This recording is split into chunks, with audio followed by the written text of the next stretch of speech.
Well, welcome back. Welcome anew to the Further Faster podcast. I'm Joseph McClendon III, and I am here to help you, assist you in doing exactly what the name implies, and that is to go further faster in becoming even more wealthy. And around here, wealthy means to be healthy, happy, and financially abundant.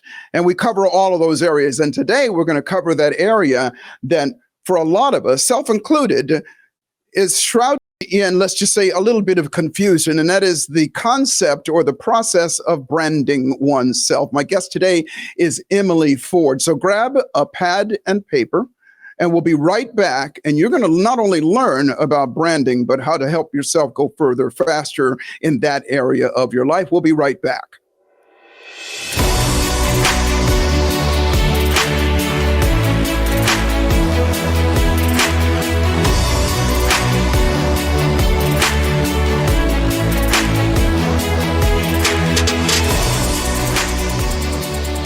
Oh, welcome back. Welcome anew again. And I'm very, very excited about our guest. Now, you might always say, well, Joseph, you're always excited, but I'm extremely excited about this young lady today. And I'll share with you why.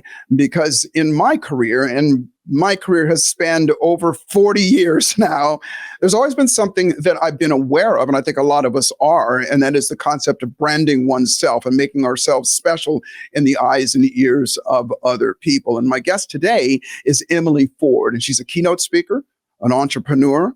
She's a mentor, and she helps people elevate their confidence and their mentality, as well as create their own compelling personal brands.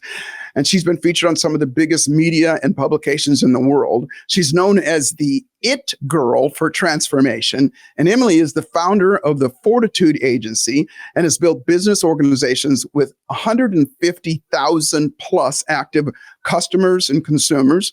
She's launched and opened multiple sales teams in 4 other countries. And she's generated over 9 figures in her annual income in her own company. And at one point in her career, Emily realized that if someone can get people to believe and trust them, then all of their endeavors, all of their companies, and all the things that they create will have a following of belief and trust as well. And now she mentors and guides others in all stages of their journey to do just that. So welcome to the Further Faster podcast, Emily. Thank you so much for being on our show. Joseph, I am ecstatic to be here. Thank you for having me.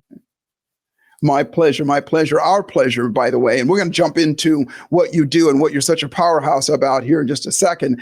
And I actually, you met my business associate, Kay, at an event just a little while ago, and she just went on and on about you, about I've got to connect with this lady. And doing my research, you are, how do they say it in this country, a badass. Oh, that's so sweet. Share with us a little bit, maybe a little bit about your journey, what brings you to where you are, and really so that our listeners can understand what it is that you do. Yeah, I grew up in a small town in Minnesota, raised by a single mom, and I didn't know what I wanted to do with my life after high school. I was a nanny, massage therapist. I competed in fitness, and that's what led me into a profession called network marketing when I was just 23 years old. And, they always say when the student is ready, the teacher will appear. Well, I was so hungry for more that I met a woman that was like, hey, we're going to do this business. There's no limits to the compensation. Let's go. And so I wanted my life to change so bad that I literally moved in with her, slept on a mattress on the floor, unplugged the TV, wow, and started reading books for 2 to 3 years and built a 9-figure sales organization. By that time I was 26, basically. So that was my start. Yeah. Get off your ass and do something, huh? Yeah. Yeah. Well, and I'm like this. I'm going to jump in and interrupt your story just because I want to, around here, what we always try to do is not just, give stories and things like that, but kind of dig a little bit deeper and find out kind of the mindset and the psychology of what was going on. What is it that made you go, well, let me shut that television off? What is it that made me move in with this person? And what is it that made you so hungry? Whereas I think a lot of people are hungry, but you did something about it. I finally had conviction and belief in something, and I had proof that it could work. And it was the first time in my life that I was really certain about something. So that conviction is the thing that made me be so disciplined, and then putting myself in a growth environment. And I went to the extreme Yes. where I was like, yo, can I live with you? We're both single. And, I just was in the echo chamber of people winning and pursuing greatness. And so I never got out of that chamber. Well, why do so many people stay in the opposite echo chamber, which is scrolling through your phone and being in the pity party and wondering why you can't do this? Why do so many people not get that?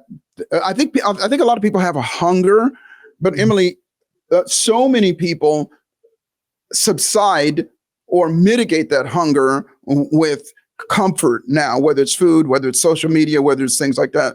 What makes you so different, or what made you so different? I really believe it's my faith.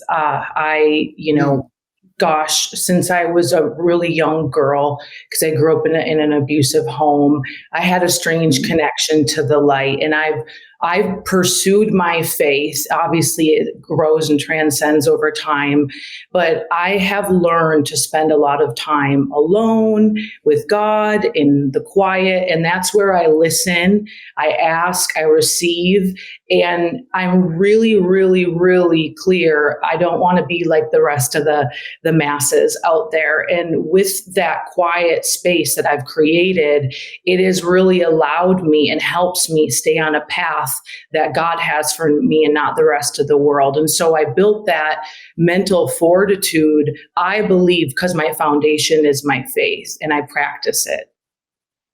That is beautiful. That is so beautiful. And something you just said there is you wanted to not be like the masses, where it's been my experience that the masses want to be like the masses. Right. I saw a quote, actually a video, Denzel Washington a couple of days ago, and he said, in the olden days, and I always say this now, anytime you say 19 anything, it seems ancient. We literally can say now, back in the 1900s, and it's true, back in the 1900s, people had their peer group of people that they cared about liking them and being like, and what was important was if these people respected them and those kinds of things. And now it's not just their peer group, it's people we don't even know. Right. It's, thousands of people, and we're looking for those likes there. And that willingness or that want to not be like the masses is something special. And I cut you off. Share with us a little bit more. So that was it. And by the way, we share that in common, because that was one of my first endeavors as well. I did really well in network marketing as well. I was one of those people who looked at it and said, okay, this is possible. I'm jumping in with both feet, and did it, and did similarly the same thing. And I still, I retired from that, as I'm sure you have as well. And they still pay me a bunch of money all the time. So from there, what happened? From there, I started building my personal brand. So I needed to sell these products, right? And I was like, how am I going to sell these products? Like, all my friends are in college. I didn't do that. And there's this thing called social media, and it's free. And so, Joseph, what I learned really quickly is that it's not about selling, it's about adding value. How can I, learn attraction marketing? And so I started to really study the rules of the game and learned attraction marketing and started to add value to people, which built my personal brand, which is an asset. And then now, 10 years later, I'm able to do different product collabs, do, my show that has grown rapidly, different businesses, coaching, you name it, because I've built that asset. And that's what I really, really learned early on was attraction marketing and adding value, just to give people something, whether it's a daily tip or a reminder, and with no gain behind it, right? Like, I don't even care if they just follow, but eventually they could purchase or want to do business. And that's what I really teach people, how to do it in an eloquent way, not a spammy way. Yeah, and that's beautiful. I love that you said that, because there's so many people that are out there, and again, I know I'm preaching to the choir, Emily, but there's so many attempting to do just that, which is, just put out a little bit of, I see quotes and I see, things, people doing things all the time. However, there's got to be, I'm assuming that there is a methodology with regard to those rules that you spoke about. And I know they're changing as well. What would you share with regard to what somebody that is just getting started, and how they might look at where to find those rules and what to do in this concept of adding value? Yeah, so good. It has changed immensely. But what I will say is get a piece of paper out and really think about what are you an expert in? What do you know a lot of? What could you teach, train somebody else?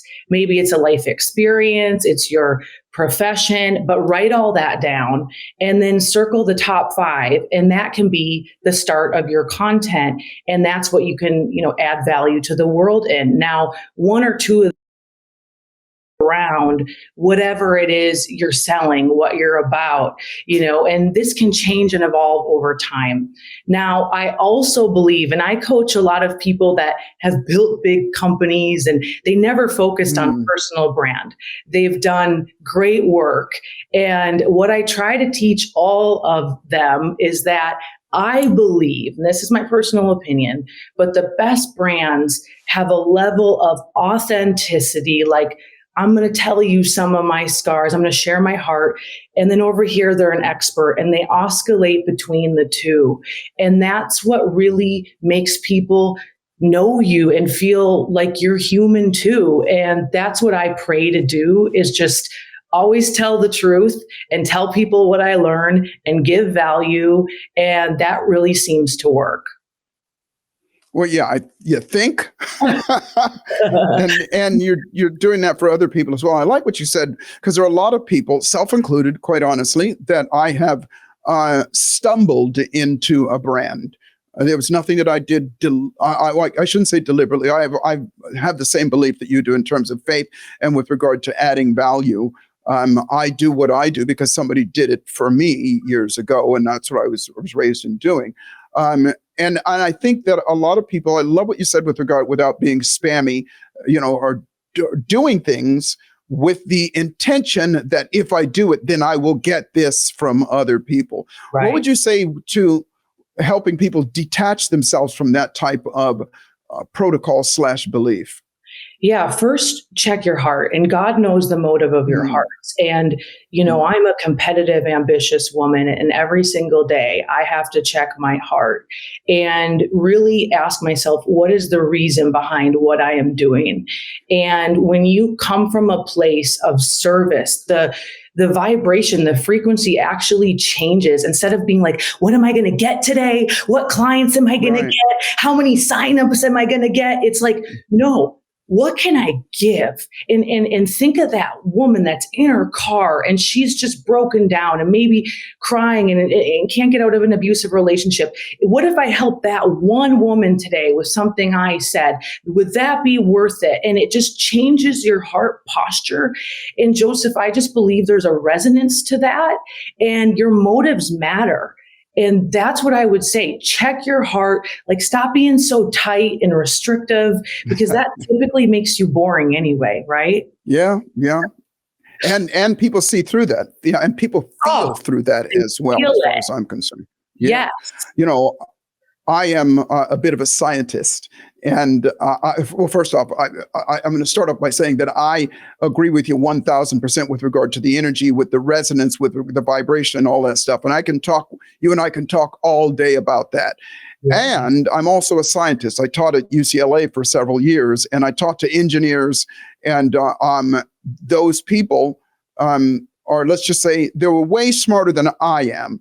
And this was back in the olden days. This was back in the early 1900s, where there was no internet. So anything that I spoke about, I had to do the research and bring it to them. So with regard to the resonance, with regard to the vibration and all of that stuff, it's scientifically proven where your heart is, that is the vibration. It's not, unicorns and crystals and rainbows.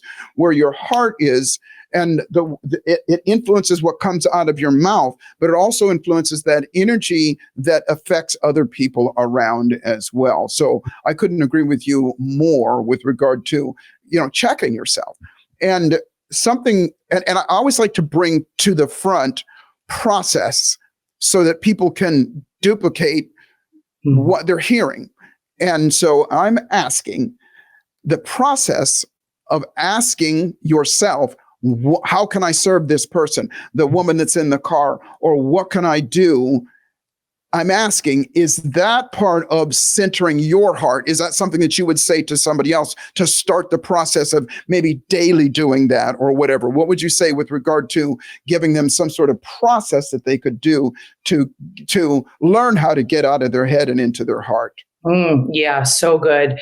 Well, obviously, like this starts for me in my morning routine and just checking in on myself and in my morning time, in my prayer time, and my time with God. I always ask God, who can I bless today? And by the way, I did this when I was driving my purple Saturn, sleeping on a mattress on the floor, knowing very well and learning that God's never going to give me more if I can't be grateful for currently what I have. And that was a huge mind switch for me when I was younger. But then when it comes to social and posting things, ask yourself that every single time. Like, who is this? What's this for? Who's this going to serve? And you might even edit it a little bit with that practice and asking yourself that question, because sometimes, and I coached a gentleman on this. He wanted to do a post by him and his beautiful car, his Bentley. And I said, how could you make this about other people? How could you, change this post to, here's what I used to drive. Here's what I wanted to obtain, and here's what I did to get there. And so you just switch your content like that because your motive switches. That's beautiful. It kind of takes you out of it's all about me and makes it about them. Mm-hmm. And that is absolutely beautiful, because nowadays, and again, I am going to admit that I have all the social media technical skills of a slightly intoxicated circus pig. So I'm going to be leaning on you to learn more about it. But that's what I learned to do. And that's what I do is just, I have a team, some of which you met, Kay, that I will make videos, and all I'm doing is just running my big fat pie hole about something that I think that might be valuable to somebody else. And when I do, that's, those are great. And sometimes it's just the craziest stuff. I love pomegranates. They're like my favorite fruit, but they're hard to get into, right? And so the same question that you asked, I thought to myself, well, how can I add value? Because I know other people have pomegranates. I might not be the only person on the planet. So I went on this crazy new thing that the kids are all using called the internet. And I learned how to open up a pomegranate. I just made a video of just that. And it was amazing. It was amazing. People got so much value out of that. Yeah, they learned something new. That's great. Yeah, and it was fun. So, we're going to take a break here shortly, but before we do, and we'll bleed into that, because I want to talk more about what you do with regard to your company and how you can help other people as well. Give us a little teaser or tickler of what I open this up by saying the word branding oftentimes carries with it, from most of us, a little bit of confusion. What, in your opinion, what is branding, and why is it so important? Yeah, so good. So branding it's your reputation. It's not colors, it's not logo, it's not all that. It's your reputation, and it's what you say that I am and not what I say I am. And Oh, so get it's out. yeah. So, it really is your reputation. And a lot of times what I'll do with clients when they're new to this, I'll say, go take a poll or a survey and ask people, hey, in 5 words, what do you think of when you think of me and my brand? And you'll start to get that feedback. What comes through? Is it hustle? Is it glam? Is it funny? Is it all those things? And it's your reputation, like period, end of story. In personal brand, especially, it's what people think of you. Wow, that is such a great approach. I've never done that, but you can damn sure bet I'm going to. Because I think with myself, and maybe with a lot of other people as well, is that we assume that people think this. In my profession, what I do is I'm in front of a lot of people all the time, and I know you are as well. And at least for me, it's sort of easy to assume that they think A, B, C about you because they're there and they're not throwing tomatoes at you and telling you to get off the stage. However, asking that question would be very, very valuable as well. I can see that 100%. Well, listen, we're going to take a really, really short break. We're going to be right back, and I got more for you. So everybody that's out there, if you haven't done it already, make sure you grab some water or something. We'll be right back with Emily Ford. See you in just a few minutes.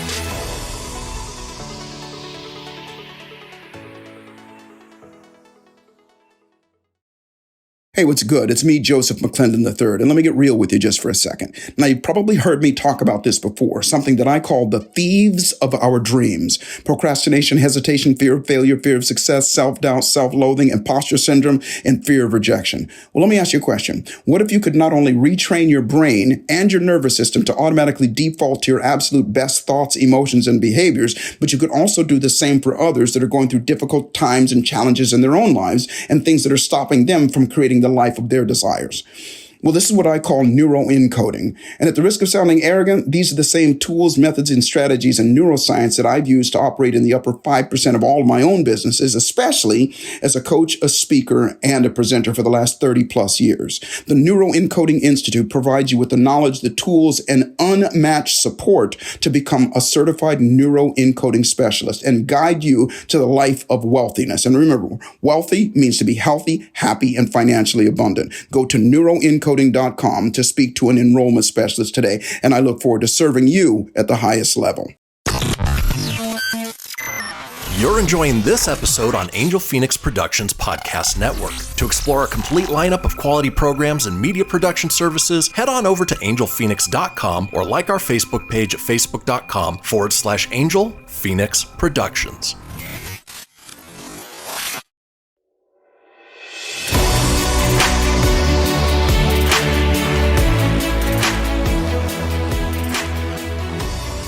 Well, welcome back. I am here with my amazing guest, Emily Ford, and she's been sharing with us about this. I call it the concept, but it's more than a concept. It's just reality about branding and our own personal brand and our company brand. And she said something before. Matter of fact, rather than me repeat it, how about you repeat that again with regard to what a brand is so that we can all be on the same page? Yeah, a brand is your reputation, and it's not what I say it is, it's what they say it is.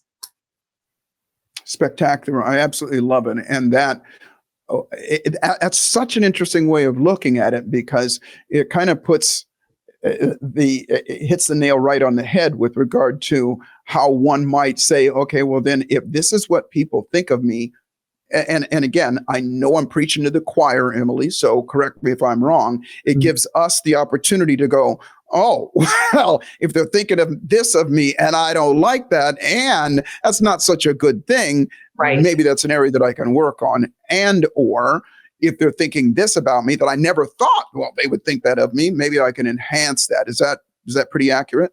Absolutely. Feedback is the greatest teacher. And often, when people are really wanting to grow a social, there's a reason behind it. Like they want to grow some kind of business.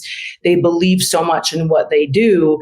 And there is a cognitive bias called the halo effect, perception, if you will, that, you do want to put out there your greatest photo, right? You want to put out there some of your greatest material with intention and not just randomness. And when things aren't growing, it's typically because there's no strategy and it's so random. That's why it's either stagnant or declining. And so I really like people to have massive intention with what they're doing if they're wanting to build something significant.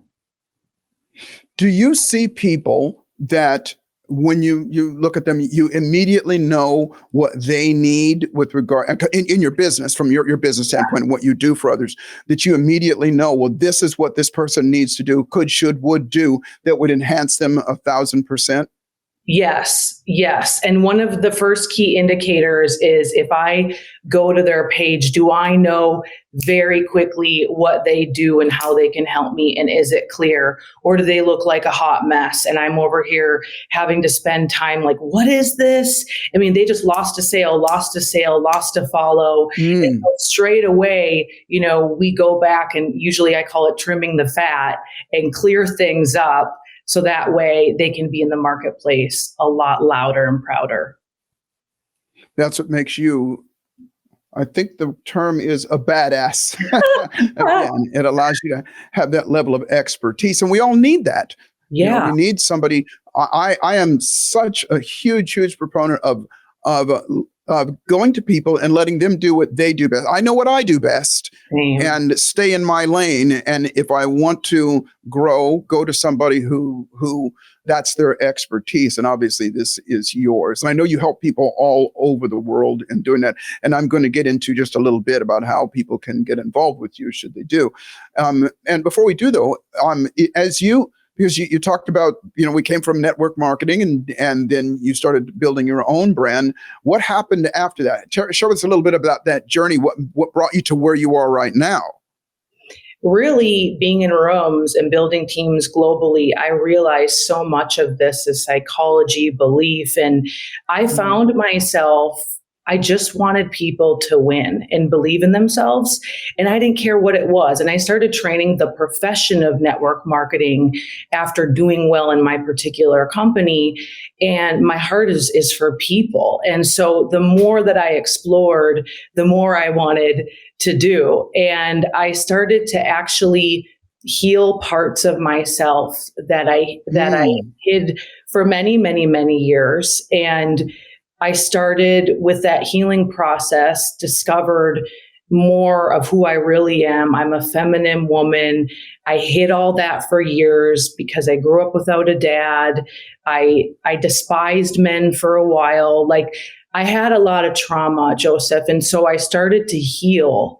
And through that healing process, I had so much freedom that I just want to share it with everybody. And I want to go out there and share. It's just what I do. I learn, do, teach. It's always what I do and what I'm about. And so it has transcended even into my keynote speaking now, because I just believe wholeheartedly so much of our strongholds is what happened before the age of 18. And if we don't fix these things, eventually they're going to come up in other areas of our life. I love that. And I would add to that, if I may, that as we do change those things and fix those things, as you say, our lives and other people's lives enhance around us. There's a saying within our company, the Neuroencoding Institute, that it's never too late to have a happy childhood. And those traumas that we all have are not traumas happen when they happen, and sometimes they only happen once or twice or maybe 5 times, but that's in the past. And what makes those wounds remain wounds instead of scars that go away is that we keep reliving those things over and over again. And if I may, I'm hearing you say that getting that place where in your life where you really wanted to, these are my words, help other people, and you cared about changing their lives. This is what I know, is it takes the attention off of our own pity parties. It takes the attention off of, consciously and unconsciously, off of our own traumas and things like that, because we not only see that other people have challenges as well, but we also see that other people may have had it worse than us. That's right. And we get outside of ourselves, and that healing process doesn't have to be, we teach technique and process, and I've got, a lot of my students, that's what we're doing out there. And in the end, when it comes down to it, that healing process is going to be when they are, you said this earlier, when they're alone, when they finally start to go, well, wait a minute, what do I really want? What do I want? And if it's that I want, my son or my friend or my husband, my daughter, anybody, another human being to have a better experience in life, then it does something to us inside as That's well. right. And to me, that allows you, and I hope I'm not putting words in your mouth, it allows you to maybe do the other side of it, which is once you learn about what other people think of you, allows you to maybe give you some more insight about what we think about ourselves. How do you feel about that, by the way? To what degree does one's own self-opinion add to their brand or take away? I think if it's driven by ego, and some ego is healthy, but if it's driven in a way, and again, I go back to your heart and the motives of your heart. But if it's driven in a way and it's like looking at the world and I'm going to beat the world and the world is out to get me and all that, I mean, that's a mindset thing. But if you're having a healthy love for yourself, and this is something that I've worked on for years, and every single day looking in the mirror, I deserve all the best love and life has to offer. And I am beautifully and wonderfully and uniquely made. And saying these affirmations, declarations, like I've been saying them for close to 15 years to change my belief system. And it is wildly important because what we think about, we bring about, whether it's conscious or subconscious, how we're putting it out. And, when you start to do this deep work and you have a tremendous amount of love and respect for yourself, you show up in the world differently. You absolutely do. And people can feel that. And I just believe that when we have a healthy love and respect for ourselves, that's when we can flow from just such a beautiful place and give back to the world. I would agree 1,000%. And that was absolutely beautiful. And if I may add some process to that as well, or at least process what you're saying, is those affirmations that you call them, those conversations that you're having with yourself, as being, that is what changes our belief. Again, the scientist or the psychologist in me always goes back to what really goes on inside of our mind or inside of our brain with regard to the release of whatever hormones, whether it's cortisol or dopamine or whatever it is that makes us feel good or feel bad. It's all dependent on what we focus on. And our focus can be intentional, and it doesn't have to be random and or programmed the way that it is so much of the time. And so when you do things like you said, those affirmations, the thing that you say to yourself, that I deserve the absolute best and all those things. Whereas sadly, I believe that a great deal of the world believes that is, I always jokingly say unicorns, crystals, and rainbows, and things like that. If they even think about it at all. And I would add to it, you said what you think is what you bring about. I would say is what you write is what you invite, because that's another process, that writing those things down. I've been doing this, and I always thought that, quite honestly, it was because I had some sort of ADD that I would say these things and I wouldn't continue to say them. But what I found was different people learn different ways, and different things stick with people different ways. So I started a process and started the ritual, if you will, of writing those things down. Well, Emily, we're about out of time here because we could go on, and I have two requests, actually three of them. The first is, can we do this again? Yes. And yes, absolutely, because I think we're just scratching the surface. The second is, my request is to please let everybody know how they can get in touch with you, and anything that you would like to share with everybody with regard to what you do and the services that you share with other people. I appreciate that. Yeah. Instagram is where I hang out at. It's Emily. And then I have a show, so you can find us on iTunes, the It Factor Show. I also have many different master classes. I teach campaigning, content batching, sales, you name it. Just come hang out and you'll see all I have to offer on IG. Fantastic. And all of that will be in the description. So all you'll have to do is just go click on it. And the last thing I want to say is, first off, thank you so much for sharing your time. And you and I are not too far from each other. So you had mentioned let's doing something live together. And yes, you are coming on the show. That is for sure.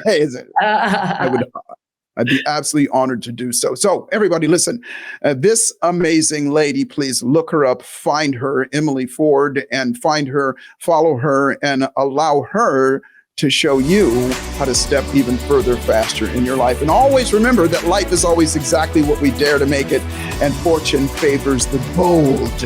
And boldness doesn't always just mean aggressiveness. Boldness means the boldness and the ability to love yourself as well. And Joseph McClendon III, and my guest has been Emily Ford. Thank you so much, Emily, and we'll see everybody at the top.